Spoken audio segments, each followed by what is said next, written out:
My name is Samson.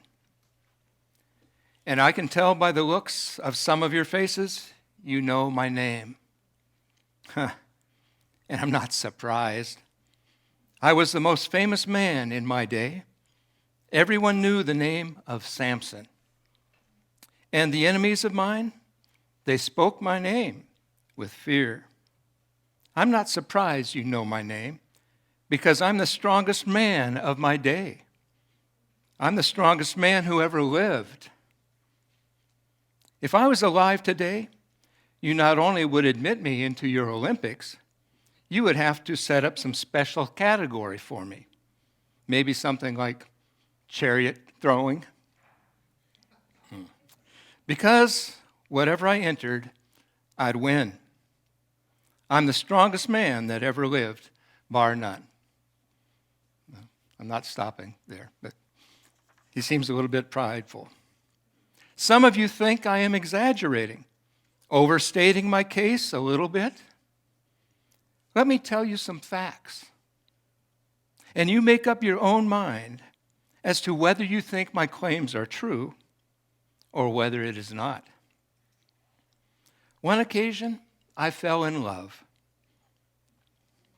I didn't fall in love with the right kind of woman. She was not of my people. She was a Philistine, but a woman I wanted to marry in Timnah. My parents reluctantly gave in, allowing it to take place. But it was a long way from my town to Timnah.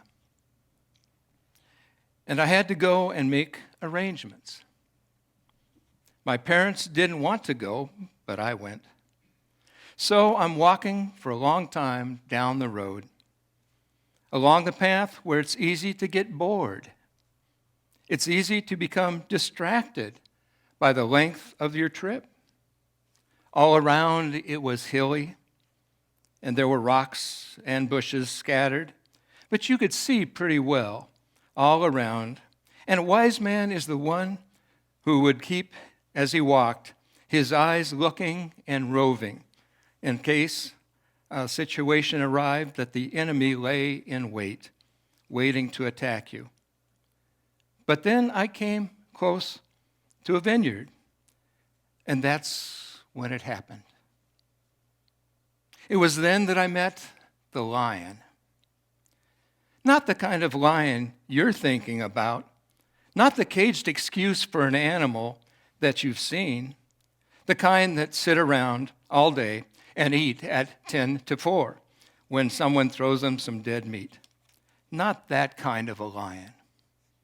I mean a real lion, a young lion, one who has learned to think on his feet, to live by its wits, one whose body is honed by constant action and constant killing, one with jaws so sharp it can snap the bones of an animal like that. Oh, okay, better than that.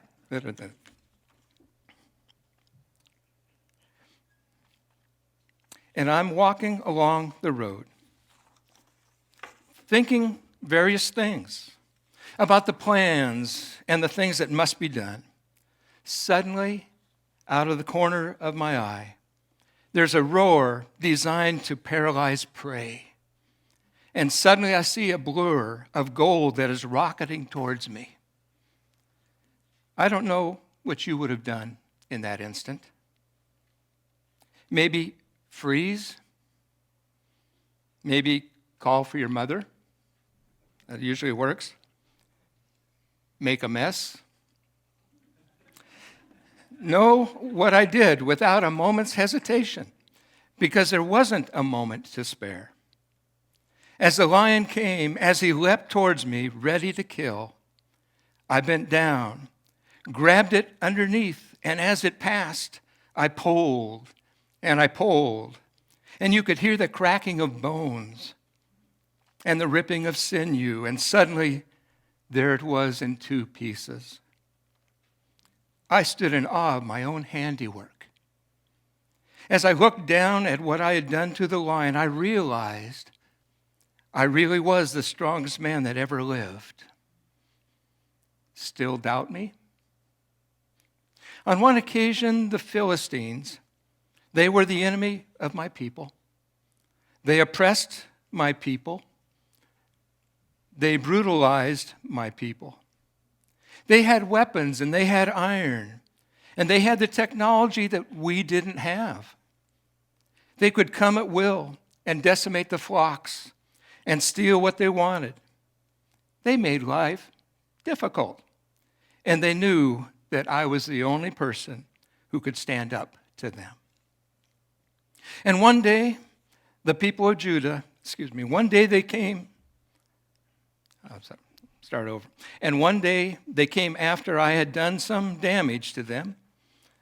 They came to the town of the people of Judah and said to them, nicely of course, "Give us Samson, or we will wreak our vengeance on you." Now, 3,000 Israelites, men, came to me from the tribe of Judah. They said, "Samson, we don't know how to handle this. We don't want to hand you over to the Philistines, but what can we do? We know that they will kill you, that they will destroy you, but what choice do we have? There are so many of them. How can we stand up to them?" Guys, it's okay. They don't know who they're messing with. What I want you to do is to tie me up with 2 new ropes. Not what you are thinking of, not binder twine, not that yellow stuff that you use around the house. I'm talking about rope. I mean hemp rope, the kind that would be used at the seaport to be sure that the ships stay docked up. The big rope, the real rope. I said, tie me up with 2 new ropes. But you haven't a chance. Just do it, okay? And they did. They tied me with those 2 new ropes, a little bit tighter than perhaps they needed to do, but they took me and put me at the end of a field with the Philistine hordes that were there and the army on the other side, some 15,000 soldiers. They left me there, kind of disappearing back from the scene so that they wouldn't get in the way, of course. And there I was. The Philistines couldn't believe their good luck. And they had to do so all they had to do was just threaten. And the Jews rolled over on me, and they started to come. They knew that, boy, the person who got Samson, boy, there was a prize for him. The one who did that final thrust, the one who could hold my severed head in his hand, he was the one that would be remembered in Philistine lore. He would be remembered as the champion. To him would go the spoils of war. And they all wanted that. And they started heading down towards me, just wading through the helpless in front of them, and they began to run. 15,000 men. You could feel the ground shake as they got closer and closer and closer. And about halfway down, I get my stance. And I can feel the Spirit of the Lord coming upon me. And I begin to flex. And those new ropes, they were like charred flax. Suddenly, the guys at the front of the line charging weren't quite as eager as they had been. It seemed that they were willing to share the glory a little bit and let somebody else go first. Because things were a little different than what they thought they were going to be. And they started to run. But the people behind didn't realize what was happening. And they weren't stopping.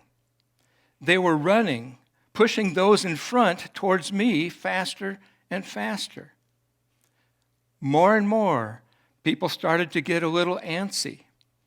But they kept coming because they couldn't turn away. And as I looked around, I realized that they were unarmed. Only the Philistines had weapons. It was always that way when we fought the Philistines. Nothing around that I could use except a dead donkey. And I kicked at it and realized that it was relatively fresh. The teeth were still in the jawbone. I picked it up and I had what I needed. And I took my stance. The guys in the front really wanted to let the other guys go first, but they didn't have any choice.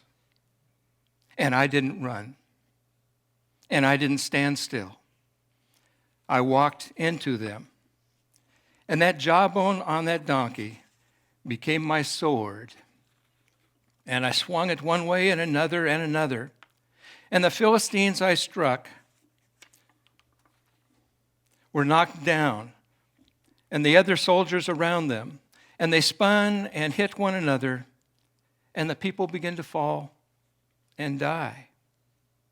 And they began to cry out and run and trample each other. And the disaster was enormous. And at the end of that encounter, 1,000 Philistines lay dead, and the others were running for their lives. Now I know what you're thinking. How could I know how many soldiers I had killed in that battle? I must have made up that number. I probably couldn't count more than the 200, they would think. No, I knew my numbers. My mama had learned me my numbers, just like the ones that you'd been learned. And I still use them just like you. 1 little, 2 little, 3 little Philistines. 4 little, 5 little, 6 little Philistines. 7 little, 8 little, 9 little Philistines. 10 little Philistines, dead. I know my numbers. 15,000 to 1. Still not sure? Okay, one more story. Another time I was in Gaza. I guess I was just bored. Gaza being a city by the seaside, a Philistine city, it would be kind of intriguing. So I went and began to mingle with the people there. I thought I had disguised myself. I thought there was no way that they would know who I was. And as I walked around, I saw a lady of the evening that caught my eye. And I knew it was wrong, but I decided to spend some time with her. About the middle of the night, I got up to leave. And as I came out on the street, I realized that I had not disguised my appearance very much at all. They knew I was there. The leaders of the city of Gaza realized they had Samson in town. And they decided that they would send for reinforcements in order to capture me and kill me. All they had to do was to hold me long enough for the other soldiers to arrive. It was relatively easy for them to do, actually. Their cities were surrounded by large walls, higher than you could throw a stone over, wide enough that you could ride a chariot around the top. It had huge stone walls to keep enemies out. But because the people needed to travel and go in and out, every city had a huge gate. The gate was considered the strength of the city. And it was strong, all right. It went from the ground up to the top of those walls. It was made of solid hardwood, some 6 feet thick, the kind of wood that John's always working with on his wheel litter. They were mounted on huge posts that were buried 10 to 15 feet deep in the ground. They were then attached with bronze hinges and reinforced by bronze metal bars. It was immense. And they locked those gates. And when they did, there was no way in or out. Samson was theirs. When I walked through those streets, I saw the shuttered windows. I heard them whispering behind me. I realized I realized what it was that they had done. I don't know that you might have done something else different in that situation. Perhaps try to hide. Maybe go out and try and pick the lock. Well, I don't think so. Sneak out somewhere. That wasn't my style. That's not Samson. I wanted them to see what was going to happen. I didn't slink along the side. I walked straight and boldly right through town until I came to the main gate. I stood up in the front of the courtyard and then turned around to be sure that everyone could see who I was and what was going on. But it wasn't good enough just to get out of that town. I wanted to embarrass them. Those gates were the strength of their city, and I was going to be the one who stole them. At midnight, I got up and walked to those gates. I grabbed hold of that bar.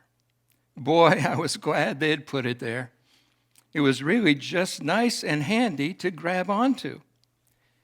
And I began to pull.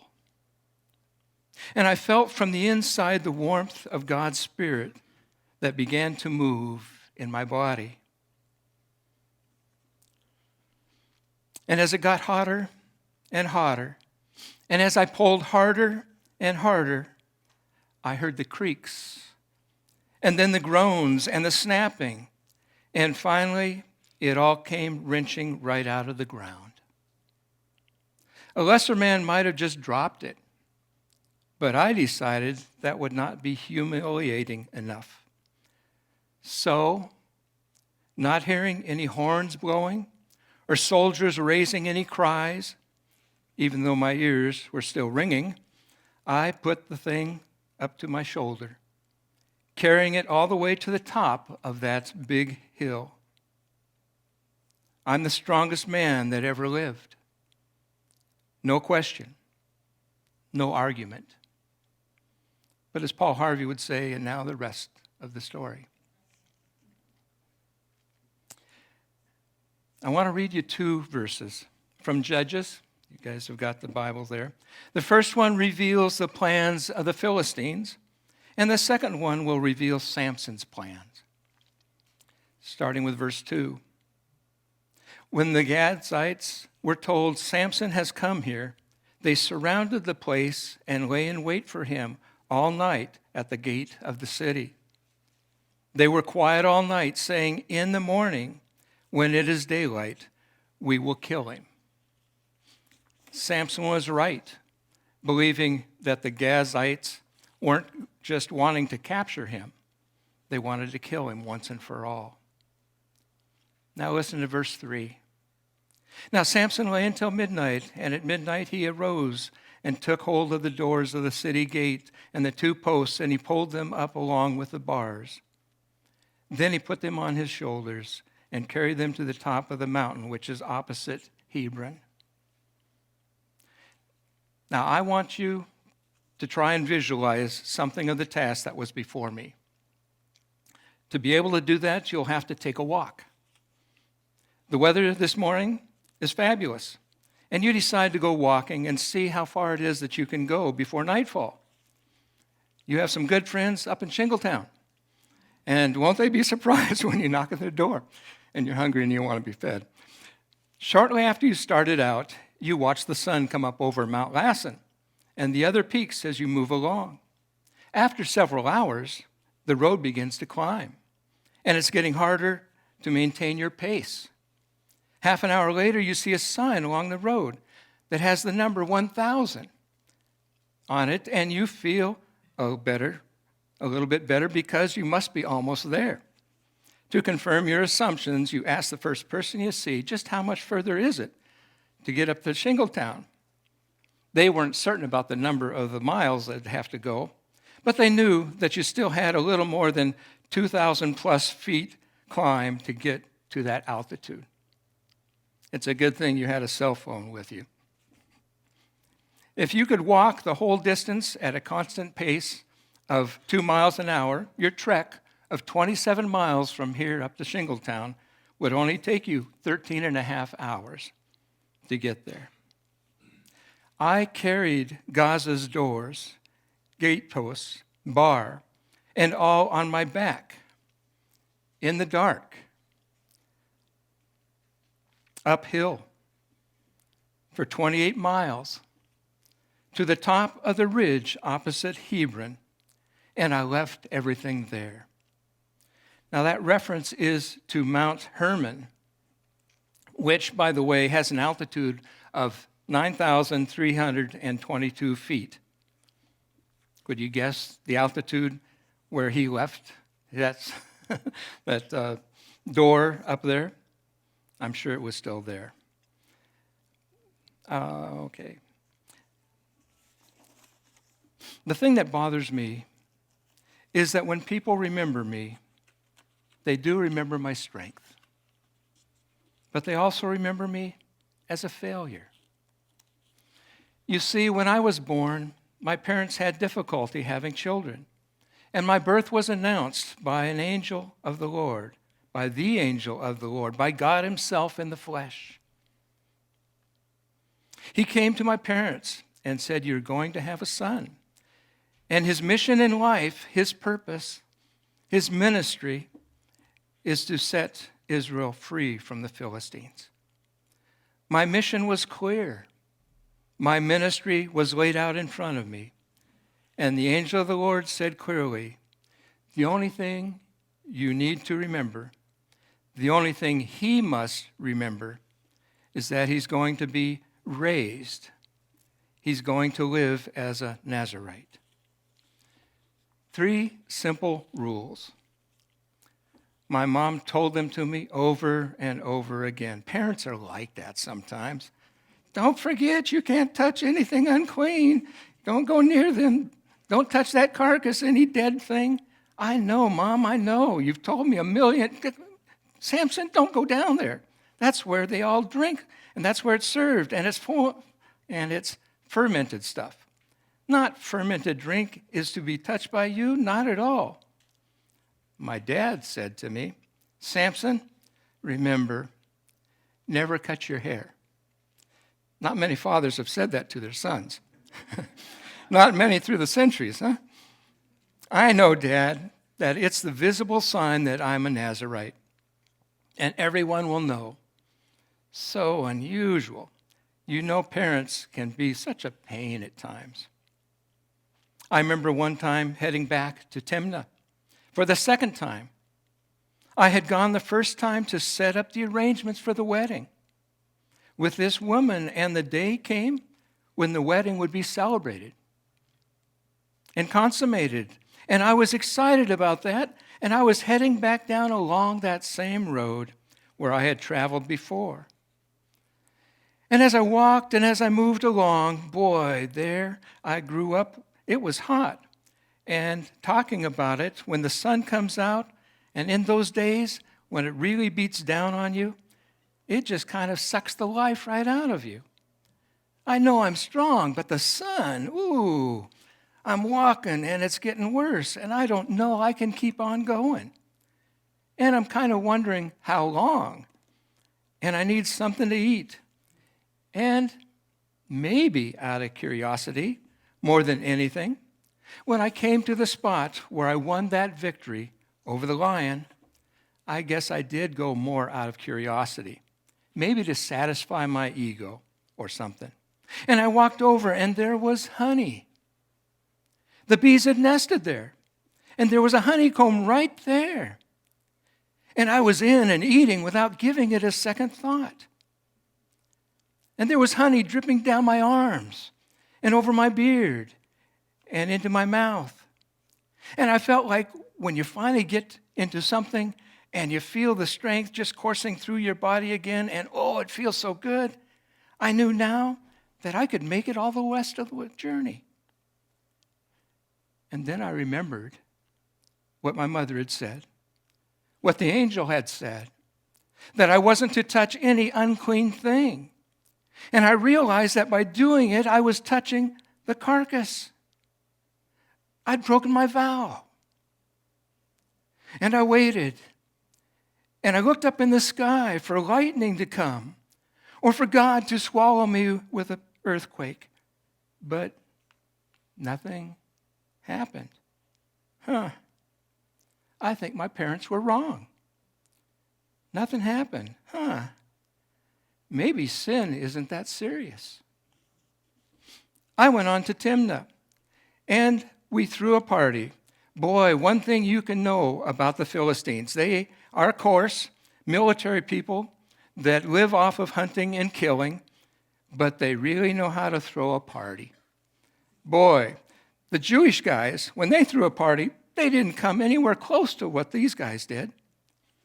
Their wedding feast went on for days, and boy, it was rocking. Boy, it was wild. And it cost me a fortune.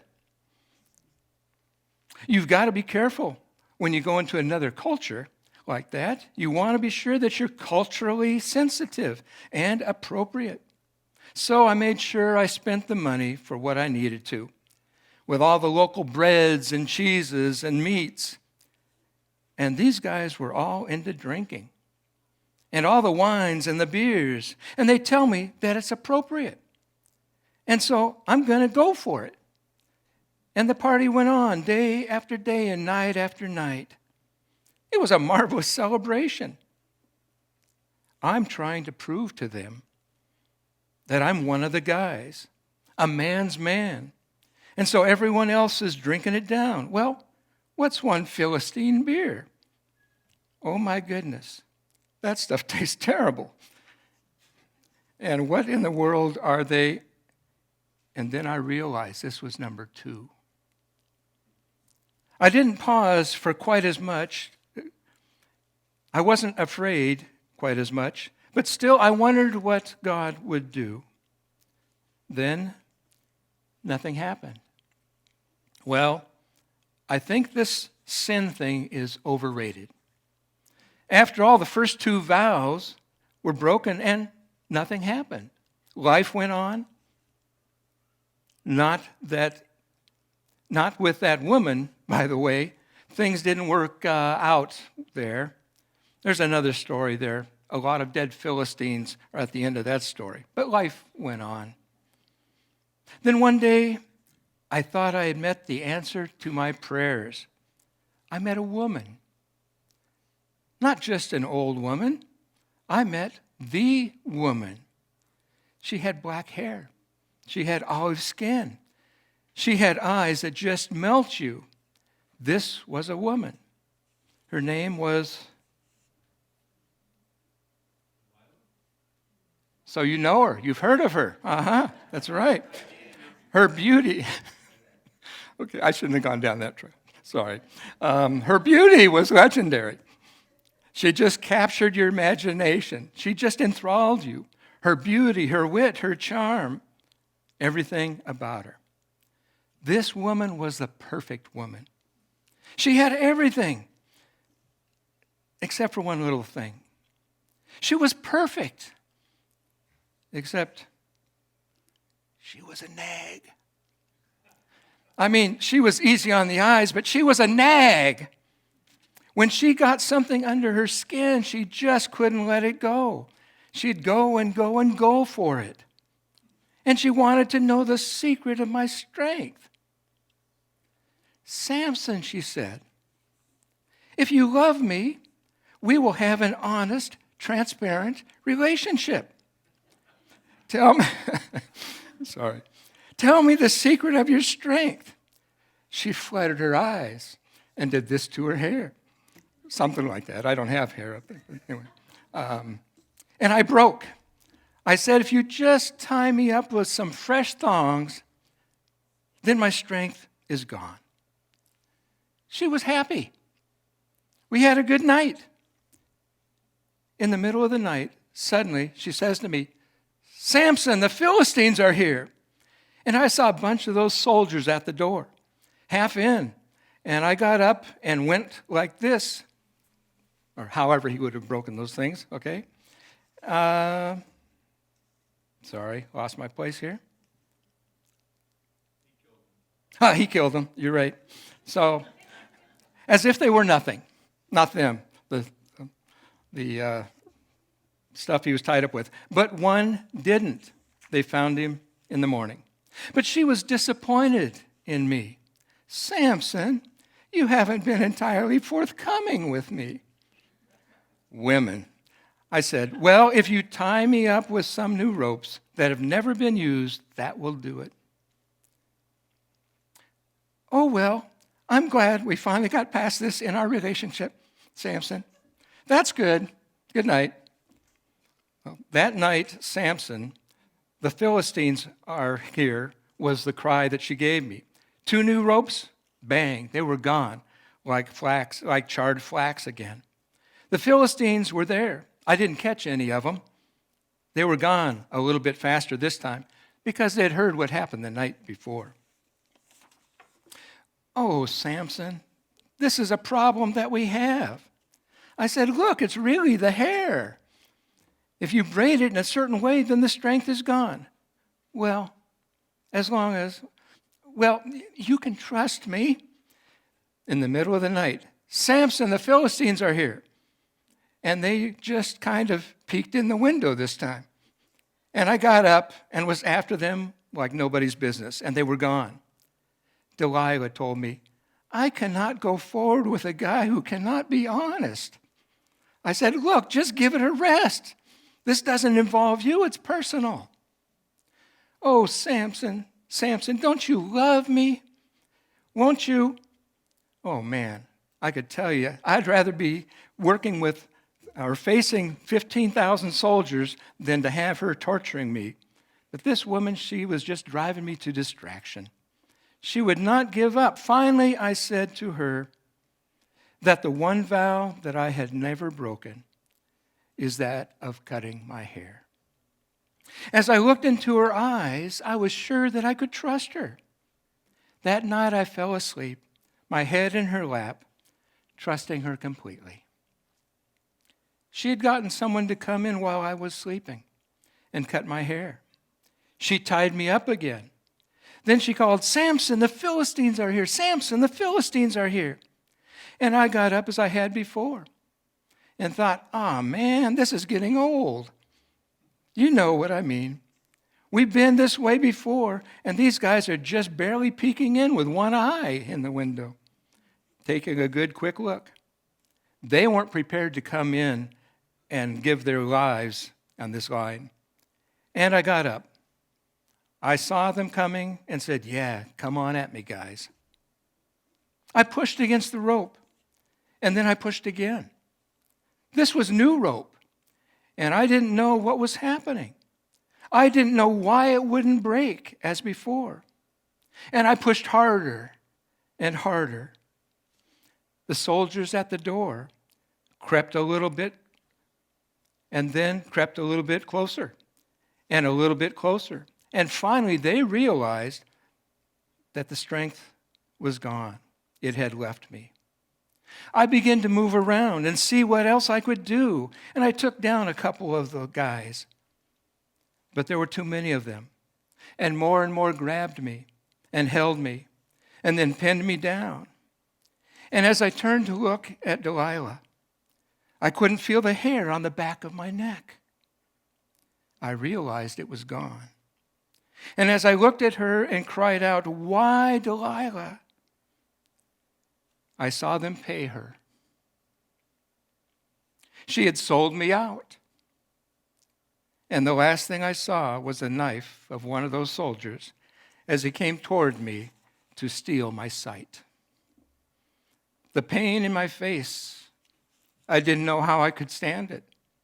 The blood, the agony, oh God. The soldiers laughed at me. They jeered the champion of Israel. We have him now. Even if his strength comes back, he's blind. He's ours. He will never be able to take us on again. They led me by the hand, knowing I couldn't resist, down into the bowels of the building. Down where they had a grinding wheel, where they unhitched the ox and tied me to that wheel. They said, your job now is to grind grain to feed Philistine warriors. The pain of my eyes was nothing like the pain of my heart. It was in the days, in the weeks, and maybe the months, I don't know, I lost all sense of time without my sight. As I was walking around and around and around, all that I could think of was that God had chosen me. That God had said I would be the one to set Israel free. And I would never do it. I would never be able to fill God's calling. Never be able to fill God's mission. Never be able to do the ministry he had called me to do. It was gone, and I would never be able to get it back. Time went on.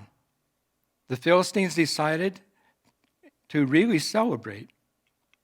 They got all the important people together in the temple of Dagon, that false idol of a heathen god. They brought all the people there to celebrate his greatness because the champion of the God of Israel had been defeated. And I was brought out for sport. I was brought out to entertain the masses. They sent a servant to come get me. I had taken on thousands of their soldiers, and they didn't have a chance. And now they could control me with just a boy. He led me into the temple, and the palace erupted with laughter, erupted with blasphemy against God. What hurt my heart so much was that I was the one who had allowed this to happen. That I couldn't blame anyone. I couldn't blame God. I couldn't blame my parents. I couldn't blame anyone for any of this. I was the one who knew. And I was the one who had made those choices. And God's name was being defamed because of me. They led me to the front, and I asked the boy if I could lean against something. I wasn't the man I used to be. I put my hand against the pillar and then felt it. I wrapped my arm around it. I realized that it was the main supporting girder. It was not a normal post. This was important structurally to the whole building. I reached out my other hand and realized that there was a second one beside me. And I prayed one last time. God, I don't deserve it. And God, I've missed the mark of what you called me to do. But will you allow me to do something, at least to stop the blasphemy? I took my stance that I'd taken so many times and began to push. And as I did, I felt the hair on the back of my neck brush. And I realized that the hair had grown back in the time I had been grinding grain. And as I prayed and as I pushed, suddenly, for one last time, I felt the surge and the rush of God's Spirit through my body one last time. Finally, the arms responded, as they had done so many times. And as I pushed, I began to hear the groaning and the creaking of the building.